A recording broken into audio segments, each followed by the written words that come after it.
সবাই দেখেছেন আমি কিন্তু সবার সাথে শেয়ার করি আমার সুন্দর মুহূর্তগুলো। হয়তো দুঃখের মেমোরি আসলে এভাবে শেয়ার করা হয় না, কারণ ওইটা আপনারা বুঝতে পারবেন না কে কতটুকু দুঃখ পেল। কিন্তু আনন্দ ভাগ করে নেওয়াতে আমার সবসময় বরাবরই খুশি লাগে, আর আনন্দ দ্বিগুণ হয়ে যায় আমার জন্য। আমি আসলে এনজয় করা ছেড়ে দিয়েছি। আমি শুধু কাজ এবং আমার 2 বাচ্চাকে নিয়ে ব্যক্তিগত জীবন, আমার নিজের জীবনটাকে বাঁচতে চাই। আমি কারো কোনো কথায় আসলে বাঁচতে চাই না এখন আর। না আচ্ছা, আমরা বডি নিয়ে আসি শেষ করব। হঠাৎ না, এটা আরও 2 বছর আগের থেকেই প্ল্যান ছিল। 2 বছর না, প্রায় 3 বছর। হ্যাঁ, তখন হয়তো আমার ওই সামর্থ্য ছিল না, এখনও হয়তো ওভাবে নেই, কিন্তু ধীরে ধীরে আমি আগাচ্ছি। যেভাবে সবার সাপোর্টটা পাচ্ছি, ধীরে ধীরে আমি আগাচ্ছি। ইনশাল্লাহ এটা অনেক ঠিকঠাক একটা জায়গায় যাবে। আমার মনে হয় যে সবার একটা আস্থার নাম হবে বডি, মানে মায়েদের জার্নি। দেখেন, এত আনন্দ যখন আপনি নিজে একটা ড্রিম আপনি চিন্তা করেন এবং যখন আপনার ওই জিনিসটা পূরণ হয়, ওই ফিলিংটা না আপনি আসলে নিজেই জানেন, অন্য কাউকে আপনি বোঝাতে পারবেন না আসলে। তো মানুষের এত সাপোর্ট, এত ভালোবাসা এবং এত হয় না, কোনো একটা কাজ করতে গেলে নিশ্চয়ই আপনার অনেক খুঁত থাকবে, অনেক ভুল থাকবে, ত্রুটি থাকবে। সেগুলো তো সুন্দর করে মানুষ আমাকে ধরিয়ে দেয় যে এই একটা প্ল্যাটফর্মে আমি কখনো দেখিনি কেউ আমাকে গলা টিপে ধরেছে। মানে লাইক আমি তো কাজ করতে এসে অনেক দেখেছি যে হুট করেই কোনো একটা জিনিস আমাকে আঙুল তুলে কথা বলার একটা ওয়ে থাকে, কিন্তু এখানে আমাকে এত সুন্দর করে ভুলগুলো ধরিয়ে দেওয়া হয়। সো আমি নিশ্চয়ই তাদের প্রতি সারা জীবন কৃতজ্ঞ থাকবো।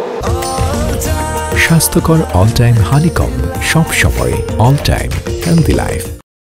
এই যে আপনি কোশ্চেনের মধ্যেই বলে ফেললেন নারী যে একটা মানুষ, তো আপনারাকে নিজে বিশ্বাস করতে হবে।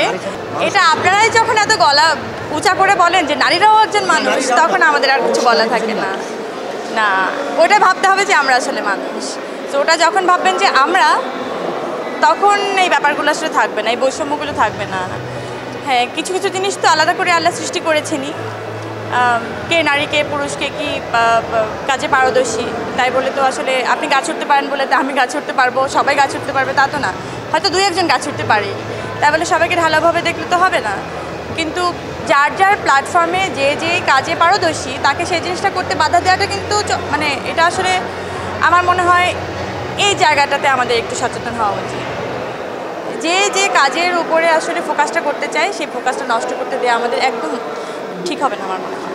আমি আসলে এইসব এক্সট্রা কষ্ট নিতে চাই না, এত কষ্টের ভার আসলে নেওয়ার আসলে জায়গা নেই আমার জীবনে। তো আমি আসলে এখন একটা জিনিস খুব শিখেছি, সেটা হচ্ছে অ্যাভয়েড করা। জাস্ট তুমি অ্যাভয়েড করো এবং হ্যাপি থাকো। কারণ আমি তো আসলে চকলেট বিক্রি করতে আসিনি যে সবাই আসলে খুশি হয়ে চকলেটটা কিনবে।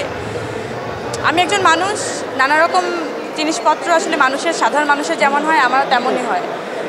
রাগ, দুঃখ, কষ্ট, ক্ষোভ সব কিছুই হয়।